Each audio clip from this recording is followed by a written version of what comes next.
E aí pessoal, aqui é o Ícaro e esse é o canal Mátesis, e nesse vídeo aqui eu vou estar tratando justamente do podcast que o Jordan Peterson, né, teve com o Jonathan Page, e foi nesse podcast que o Jordan Peterson, né, eu acho que muitos de vocês devem ter visto, foi nesse podcast que o Jordan Peterson meio que revelou que estava passando por um processo de conversão, né? E, inclusive, ele aponta, né? Ele dá ali certos indícios ali que ele está tendo ali uma forte influência, uma forte tendência, melhor dizendo, para uma orientação da fé católica, né? Tem um momento até que ele fala de forma meio que engraçada, né? Que a fé católica é o mais são que você pode adquirir, né? Sane as you can get, né? Que ele fala. Então, só que em todo esse processo que ele vai tentando tratar dessa questão, da questão de Jesus principalmente, né, como o homem ideal e tal, e a forma como ele tenta articular isso, né, por sua vez tem uma série de problemas que eu acho que são meio que bloqueadores para uma reta compreensão que poderia tirar ele de uma série desses impedimentos, né, desses empecilhos quase que intelectuais que meio que bloqueiam ele numa compreensão mais sã e que poderiam auxiliar justamente nesse processo de conversão. E é justamente isso que eu vou tentar explorar nesse vídeo. Então, vamos lá. Então, qual é o problema central ali que eu quero trazer para discutir essa questão, né, do Jordan Peterson, né? Como eu falei, o que eu quero focar é justamente ali em alguns tópicos que ele menciona e também que se pode ver em alguns outros trabalhos dele, alguns outros vídeos dele, por exemplo, no Biblical Series, né, que ele faz, que inclusive tem partes muito boas, que é certas ideias, né, que ele meio que ele assume como pressupostos fundamentais, que em certa medida atuam como meio que bloqueadores, né, para a reta compreensão que ele poderia ter da fé, né, e da realidade da fé, né, digamos assim, uma abertura para a realidade enquanto como tal se apresenta, né, digamos assim, para a fé católica e para uma visão cristã de mundo, digamos assim, né, de forma geral. E essas ideias, digamos assim, elas podem ser, inclusive eu já escrevi um negócio desse no Facebook, né, que é que, em certa medida, certas ideias, certas ideologias, elas operam como aquilo que na parábola do semeador, né, em Mateus 13:4, é indicado pelas aves. As aves, na palavra do semeador, são aquelas que não deixam nem que as sementes toquem o solo, né?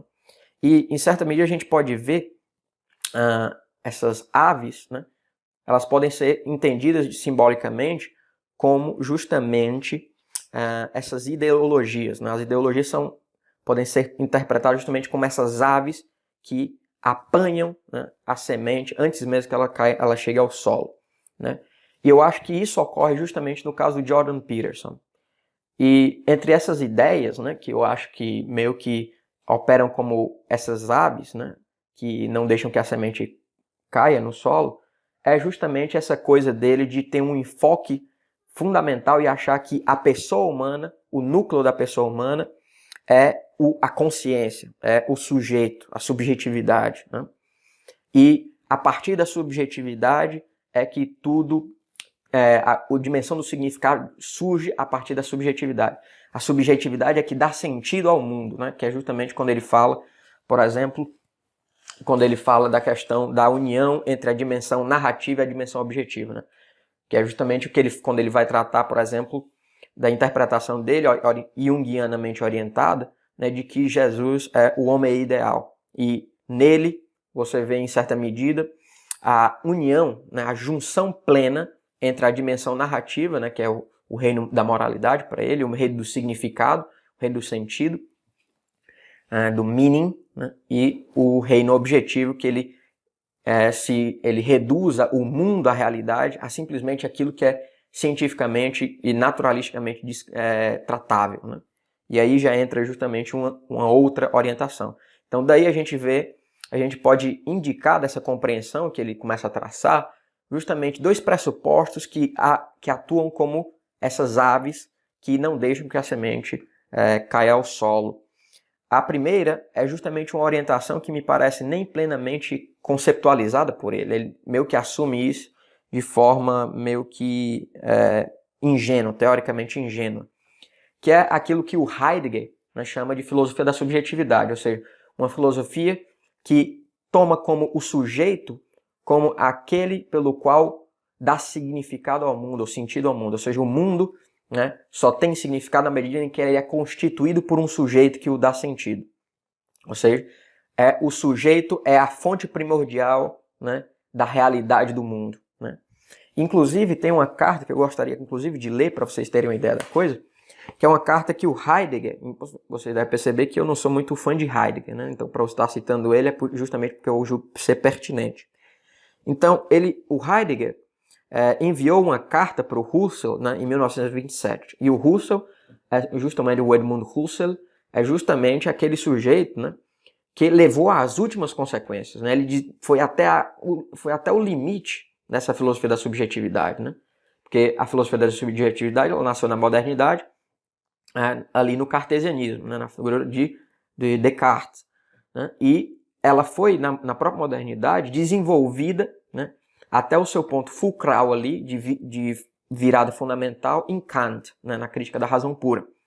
E o Husserl é aquele que toma essa orientação e leva até as últimas consequências. Então, o Husserl, pode-se dizer, é uma figura fundamental para se entender justamente essa questão dessa filosofia da subjetividade. E o Heidegger, tratando justamente disso, ele manda essa carta para o Husserl, que era professor dele, né, foi o mestre dele, ele diz o seguinte: a concordância em que o ente, no sentido de que o Senhor, o Husserl, chama mundo, não pode ser aclarado quanto à sua constituição transcendental mediante recurso ao ente como mesmo modo de ser. Porém, isso não quer dizer que aquilo que perfaz o lugar do transcendental não seja de modo nenhum um ente. Mas é que surge justamente o problema. Qual é o modo de ser do ente em que se constitui o mundo? Este é o problema central de ser e tempo. Aí ele fala algumas coisas lá sobre ser e tempo, sobre o modo específico do ser aí, que é o ser humano teria um modo específico de ser aí, né? E ele continua, né? O constituinte não é nulo nada, e portanto é algo, é um ente. Mesmo que não seja no sentido positivo. Não é possível evitar a questão do modo de ser do próprio constituinte. Por conseguinte, o problema do ser diz respeito universalmente tanto ao constituinte quanto ao constituído. Ou seja, resumindo aqui, o que ele está dizendo é o seguinte: há um problema fundamental nessa filosofia da subjetividade. Qual é esse problema? A filosofia da subjetividade, ela parte do pressuposto de que a relação fundamental, a relação teórica fundamental, é uma relação polar entre constituinte e constituído, entre sujeito do conhecimento e objeto do conhecimento, ok? E o que o Heidegger está apontando é justamente o seguinte: não, isso é falho. Né? Isso é falho porque a própria relação de constituinte e constituído, os polos não são nada, eles são algo e, portanto, eles são ente. Só que a pergunta pelo ente pressupõe a pergunta pelo modo de ser desse ente. Ou seja, a própria relação entre constituinte e constituído, por sua vez, pressupõe uma dimensão abrangente, que é a dimensão do ser, aí o problema do ser de Heidegger, é justamente, você tem esses dois polos, o constituinte e o constituído. O constituído é o mundo, né? O mundo é constituído pelo constituinte, né? Dentro dessa filosofia da subjetividade. E o que o Heidegger está dizendo é justamente que essa filosofia da subjetividade, ela é uma filosofia que não analisa profundamente essa relação polar, porque ela não leva às últimas consequências o constituinte e o constituído. Porque perguntar-se pelo constituinte e pelo constituído pressupõe explicitar o modo de ser do constituinte e do constituído. E essa explicitação, por sua vez, revela uma dimensão abrangente que engloba tanto constituinte e constituído. Ok? E, em certa medida, o próprio Jonathan Page, né, quando ele trata disso, ele menciona, por exemplo, a hierarquia, né, de manifestações, a hierarquia das manifestações do ser, por exemplo, que em certa medida apontam para isso. Né? Só que eu acho que o Jordan Peterson ele não consegue ainda aprender essa sutileza. Né? Inclusive, o que ele fala, ele ainda, no próprio momento lá na discussão deles dois, ele ainda frisa justamente essa questão da filosofia da subjetividade, quando ele diz que a consciência é a dimensão fundamental, né? A dimensão fundamental, o grounding, é o ground que ele fala, né? É o fundamento, é o fundamento primordial da coisa. Quando não é, né?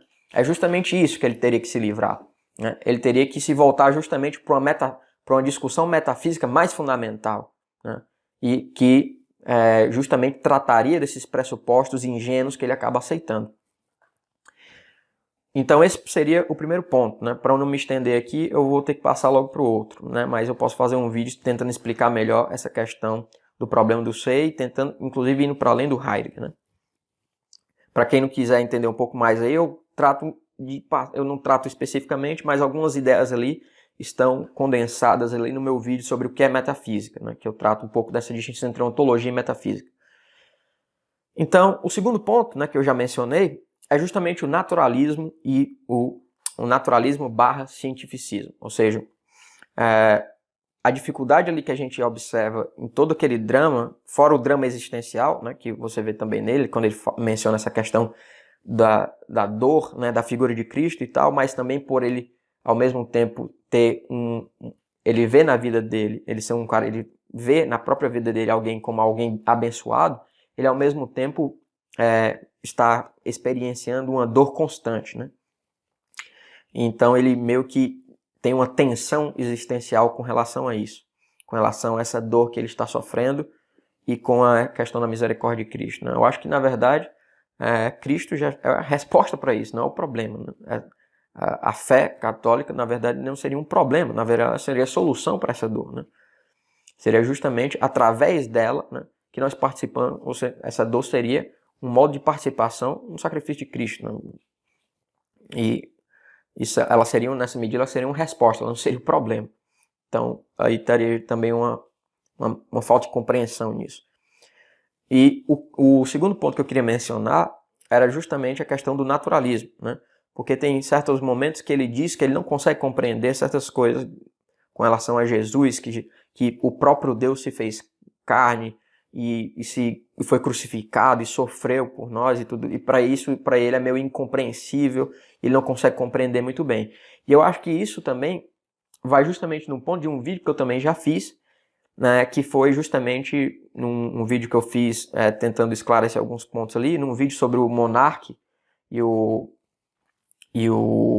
Nando Moura, né, sobre essa questão da impossibilidade ou da possibilidade de milagres, e especificamente sobre a questão de certos pressupostos ingênuos que estão assumidos ali quando você pensa que é meio que metafisicamente impossível de que Deus se faça homem e sofra, etc. e tal. Isso está justamente um pressuposto cientificista, naturalista ali, que surgiu principalmente na ciência moderna, né, que está em certa medida vinculado com o mecanismo, né, que é achar que tem uma certa compreensão das leis da natureza como não meras regularidades, né, ou nem meras necessidades nômicas, mas necessidades metafísicas, ou seja, porque a necessidade metafísica é uma necessidade absoluta, né, o que se chama de necessidade absoluta, é uma necessidade irrestrita, né. Aquilo que é metafisicamente necessário é metafisicamente necessário simplíciter, né. E o que esse pessoal pensa é justamente que a ciência moderna, né, a ciência natural principalmente, ela é a grande fonte epistêmica desse conhecimento, do conhecimento da realidade, né?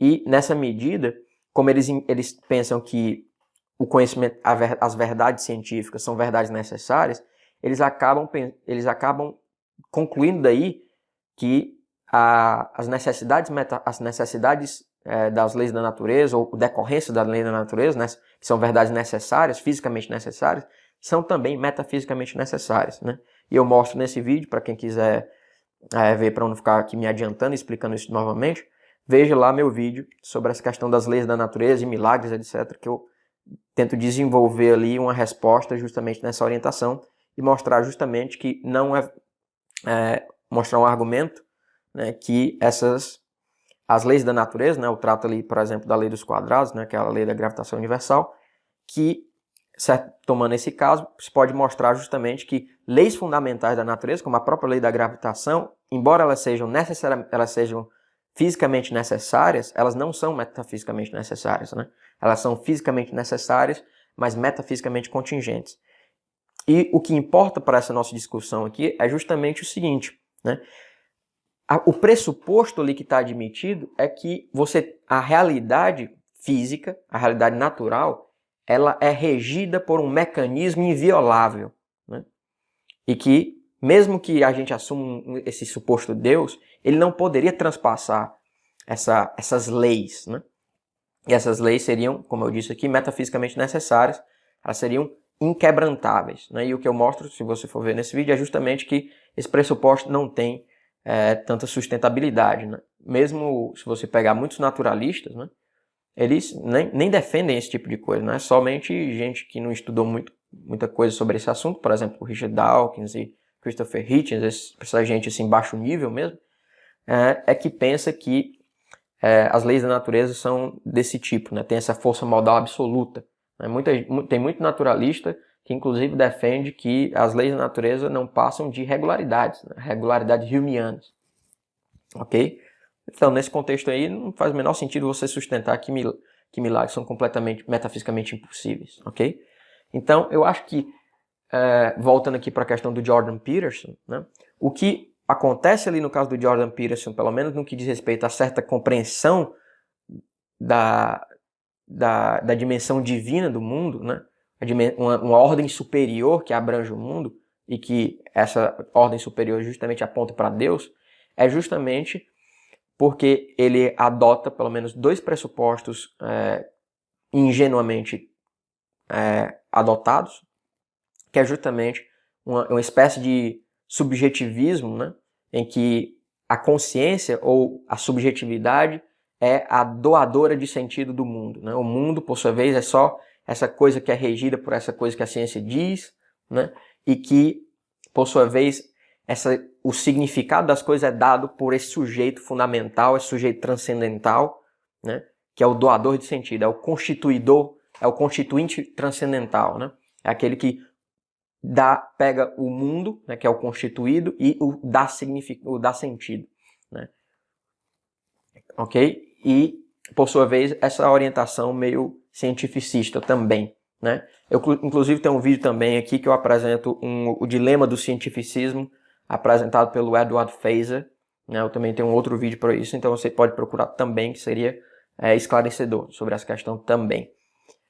Então, basicamente é isso, eu acho. Se você gostou, se inscreva no canal. Se inscreva no canal, curta, compartilhe. Qualquer dúvida aí ou qualquer questão que você pode colocar nos comentários. Divulgue nas redes sociais, no Instagram, no Telegram, né, no WhatsApp e tudo mais. E um abraço a todos e até mais.